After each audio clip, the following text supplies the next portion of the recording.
Hello students, आज पढ़ेंगे हम लेसन नंबर 3 हिमालय की बेटियां, जिसके लेखक हैं नागार्जुन। इसमें लेखक ने हिमालय की बेटियां, हिमालय से निकलने वाली नदियों को हिमालय की बेटियां कहा है, जो हिमालय से निकलती हैं। तो हम लेसन नंबर 3 आज पढ़ेंगे। अभी तक मैंने उन्हें दूर से देखा था, बड़ी गंभीर, शांत, अपने आप में खोई हुई सी लगती थी।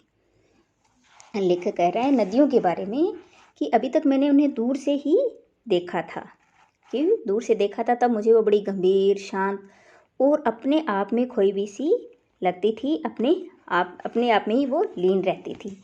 सभ्रांत महिला की भांति वे प्रतीत होती। सभ्रांत यानी जो शिष्ट हो, वे मुझे शिष्ट महिला की भांति प्रतीत होती थी, दिखाई देती थी। उनके प्रति मेरे दिल में आदर और श्रद्धा के भाव थे। उनके प्रति यानी नदियों के प्रति लेखक के दिल में आदर और श्रद्धा के भाव थे। माँ और दादी, मौसी और मामी की गोद की तरह ही उनकी धारा में डुबकियाँ लगाया करता। लेखक कह रहा है कि जैसे हम माँ, दादी, मौसी, मामी की गोद में जाकर बैठते हैं, वैसे ही लेखक नदी की धाराओं में भी डुबकियाँ लगाकर आनंदित होता था।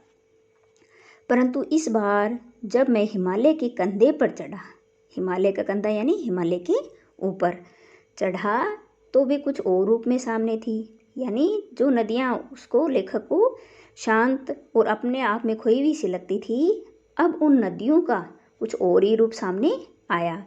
मैं हैरान था, लेखक कह रहा है कि मैं हैरान था, आश्चर्यचकित था कि यही दुबली पतली गंगा, यही यमुना, यही सतलुज समतल मैदानों में उतर कर विशाल कैसे हो जाती हैं। यानी लेखक आश्चर्यचकित था कि जो दुबली पतली यानी हिमालय से जो दुबली पतली यानी एक पतली धारा के रूप में निकलती थी, वो मैदानों में जाकर के विशाल यानी अपना विराट रूप धारण कैसे कर लेती हैं। इनका उछलना और कूदना, खिलखिलाकर लगातार हंसते जाना, यानी जब ये हिमालय से जब नीचे उतरती हैं तो ऐसे लगती हैं जैसे उछलना, कूदना और खिलखिलाकर लगातार हंसते जाना। यानी जब ये नीचे गिरती हैं पहाड़ों से तो आवाज़ आती है खिलखिलाकर, तो उसको बोला है खिलखिलाकर हंसते जाना।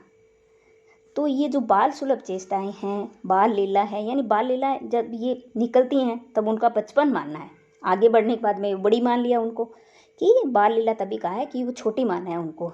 जब ये निकलती हैं तब हंसते जाती हैं और बाद में यही भावभंगी और इनका यह उल्लास कहाँ गायब हो जाता है। यानी जब ये निकलती हिमालय से तब तो ये चंचल होती हैं, खिलखिलाकर हंसती भी जाती हैं, और यही मैदान में जाकर इनका जो खिलखिलाना है, भावभंगिमाएँ हैं, जो उल्लास है, खुशी है, वो मैदानों में जाकर पता नहीं कहाँ गायब हो जाता है।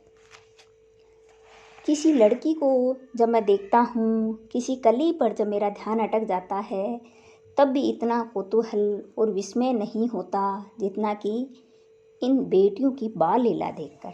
लेखक कह रहा है कि जब मैं किसी लड़की को देखता हूँ या किसी कली पर जब मेरा ध्यान अटक जाता है, तब भी मुझे इतना आश्चर्य नहीं होता जितना कि इन बेटियों यानी इन नदियों की बाल लीला को देखकर मुझे आश्चर्य होता है। कहाँ ये भागी जा रही हैं? वह कौन लक्ष्य है जिसने इन्हें बेचैन कर रखा है? यानी ये नदियाँ जब हिमालय से निकलती हैं तो लेखक कह रहा है कि ये कहाँ भागी जा रही हैं। निरंतर बहने वाली नदियों का अंतिम लक्ष्य क्या है, कि इनका वह कौन सा लक्ष्य है जिसके कारण ये निरंतर भागी जा रही हैं, जिस लक्ष्य ने इनको इतना बेचैन कर रखा है। अपने महान पिता का विराट प्रेम पाकर भी, अपने महान पिता कौन है इनका? हिमालय, महान हिमालय बड़ा है, तो अपने महान पिता का यानी हिमालय का विराट प्रेम, असीम प्रेम पाकर भी जब इनका हृदय अतृप्त यानी तृप्त नहीं हुआ है, यानी अपने पिता का असीम प्रेम पाकर भी अगर इनका हृदय तृप्त नहीं हुआ है, तो वह कौन होगा जो इनकी प्यास मिटा सकेगा। यानी इतने बड़ा हिमालय इनकी प्यास नहीं मिटा सका है, तो और कौन होगा जो इनकी प्यास मिटा सकेगा, जिसके लिए भागी जा रही हैं आगे से आगे।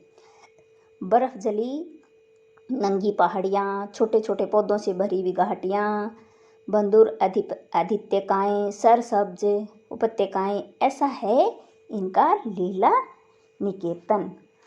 लेखक कह रहा है कि हिमालय की बर्फ़ से ढकी हुई पहाड़ियाँ, बर्फ़ जली नंगी पहाड़ियाँ, इनको कहा है बर्फ़ से ढकी हुई पहाड़ियाँ जिनके ऊपर बर्फ़ जमी रहती है। बर्फ़ से ढकी हुई पहाड़ियाँ, हरियाली युक्त घाटियाँ, गहरी गुफाओं वाला क्रीड़ा स्थल मानो इनका घर है। यानी गहरी घाटियाँ और हरी भरी जो घाटियाँ हैं वही इनका निकेतन है, यानी इनका घर है, क्रीड़ा स्थल है, मानो इनका वही घर है, वहीं ये रहती हूँ। खेलते खेलते जब ये जरा दूर निकल जाती हैं तो देवदार, चीड़, जब खेलते खेलते का मतलब क्या हुआ, बहते बहते, जब ये नदियाँ बहते बहते जरा दूरी पर निकल जाती हैं तो देवदार, चीड़, सरो, चिनार, सफ़ेदा, केल के जंगलों में पहुंचकर शायद इन्हें बीती बातें याद करने का मौका मिल जाता होगा। तो आगे लेकर कह रहा है जब ये खेलते खेलते जरा दूर निकल जाती हैं बहते बहते, तो इनको जो ये पेड़ों के नाम बताएं, देवदार, चीड़, सरो, चिनार, सफ़ेदा, केल के जंगलों में पहुंचकर शायद इन्हें बीती बातें याद करने का, यानी जो पहले की बातें हैं उनको याद करने का मौका यानी अवसर मिल जाता होगा।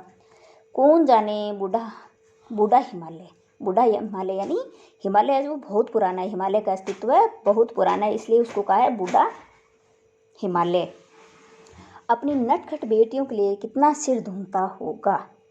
यानी नटखट बेटियों के लिए, नटखट बदमाश बोला है, क्यों नटखट इसलिए कहा है कि कहीं बहती बहती कहीं चली जाती हैं, तो अपनी नटखट बेटियों के लिए कितना सिर धूमता हो, कितना परेशान होता होगा। बड़ी बड़ी चोटियों से जाकर पूछिए तो उत्तर में विराट मोहन के सिवाय उनके पास और रखा ही क्या है।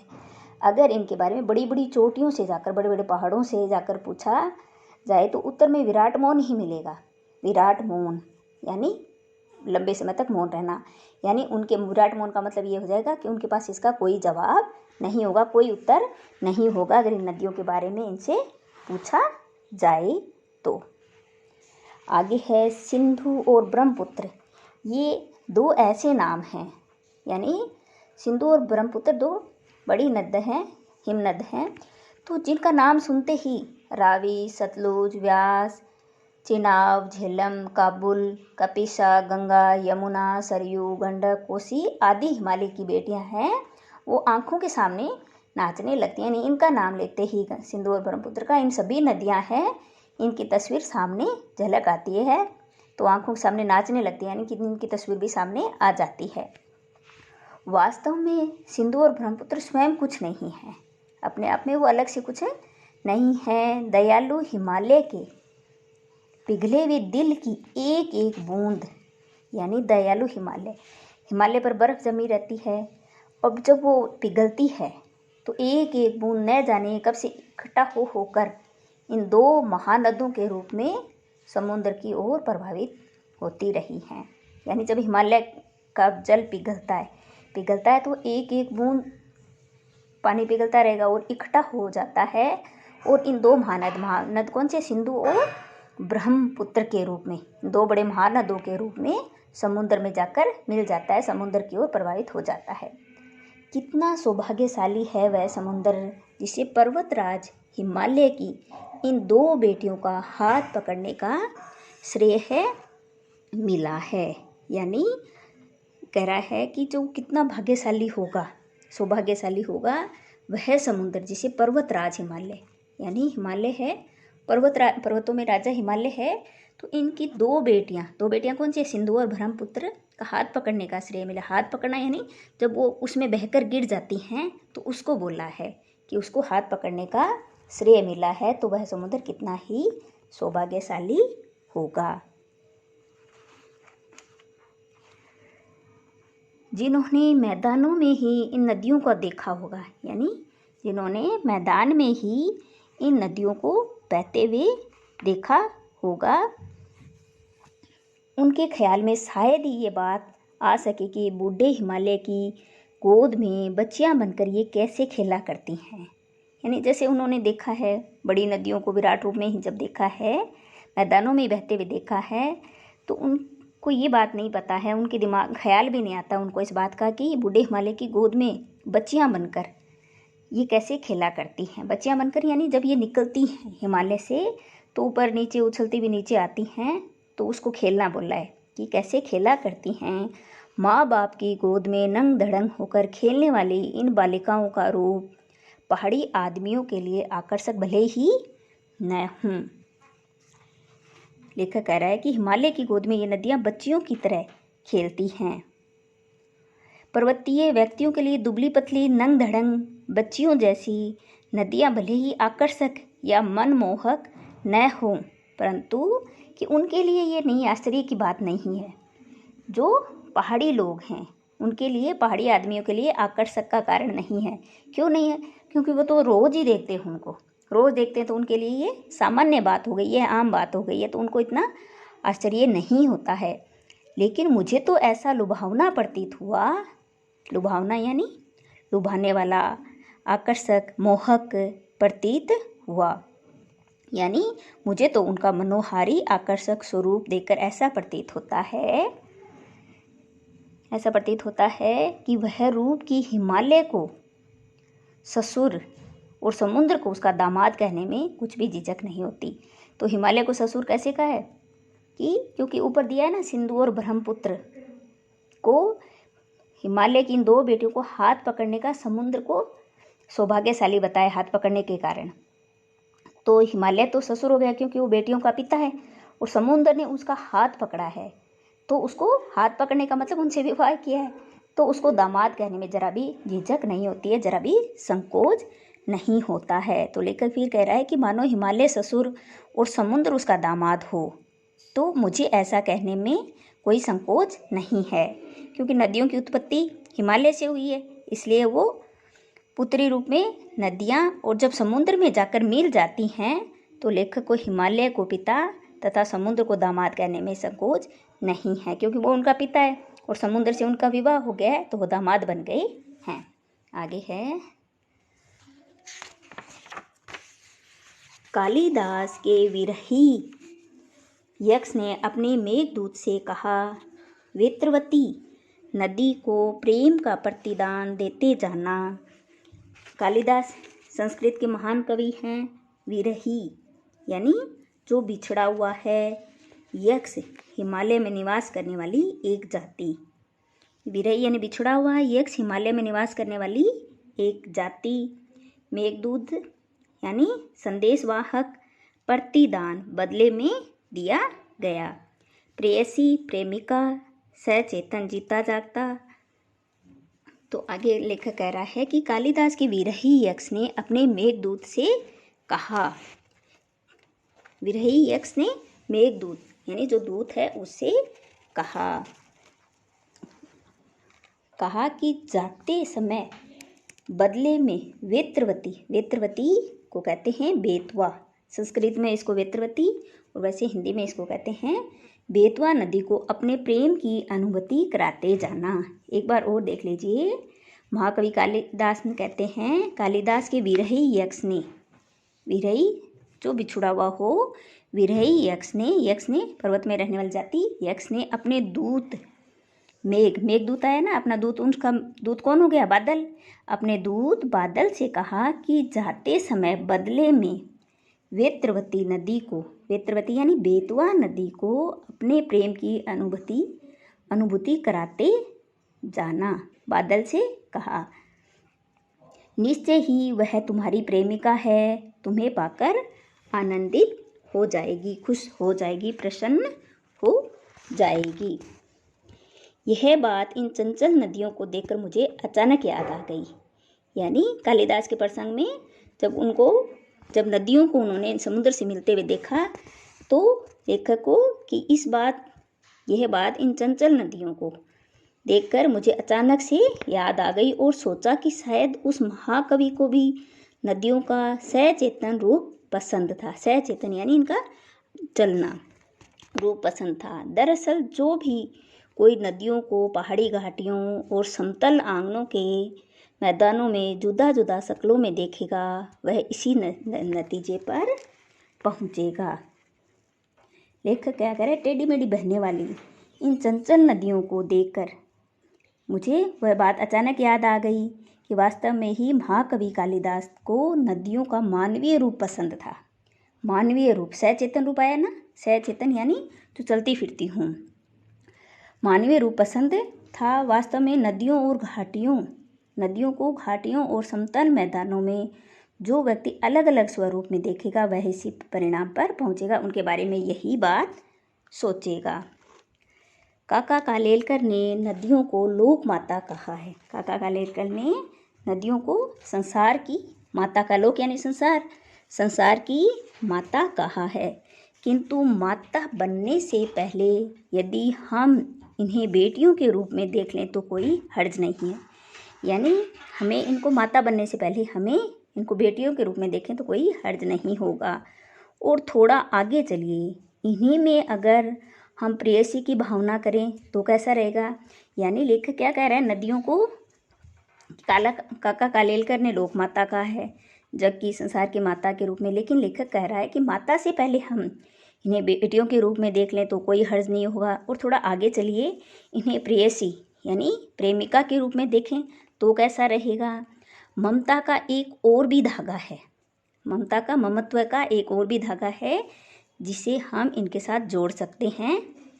बहन का स्थान कितने कवियों ने इन नदियों को दिया है। यानी नदियों को कितने रूपों में माना है इन्होंने, माता के रूप में, माता से पहले बेटी के रूप में, प्रेयसी यानी प्रेमिका के रूप में, और बहन के रूप में। तो बहन का स्थान कितने ही कवियों ने इन नदियों को दिया है। एक दिन मेरी भी ऐसी भावना हुई जो थोलिड यानी तिब्बत की बात है। जगह का नाम है थोलिड, तिब्बत की बात है। मन उचट जाना यानी परेशान हो गया। तबीयत ढीली थी यानी तबीयत थोड़ी ख़राब थी, नरम थी। सतलज के किनारे जाकर बैठ गया। सतलज नदी का नाम है, तो लेखक नदी के किनारे जाकर बैठ गया। दोपहर का समय था, पैर लटका दिए पानी में, और थोड़ी देर में ही उस प्रगतिशील ने असर डाला। यानी लेखक क्या करे, थोड़ा परेशान था, बीमार भी था, और सतलज नदी के किनारे जाकर बैठ गया, पैर लटका दिए और पानी के अंदर अपने पैर लटका दिए। थोड़ी देर में उस प्रगतिशील यानी बढ़ते हुए जल, प्रगति पर यानी बढ़ते हुए जल ने असर डाला। तन और मन ताज़ा हो गया, यानी एकदम फ्रेश हो गया। जो ढीलापन था, परेशानी थी, वो सब जाता रहा। और लेखक लगा गुनगुनाने नदियों के बारे में। यानी एक बार और देख लीजिए कि जो काका कालेलकर हैं, उन्होंने अपने विचार में नदियों को क्या कहा है, माता कहा है।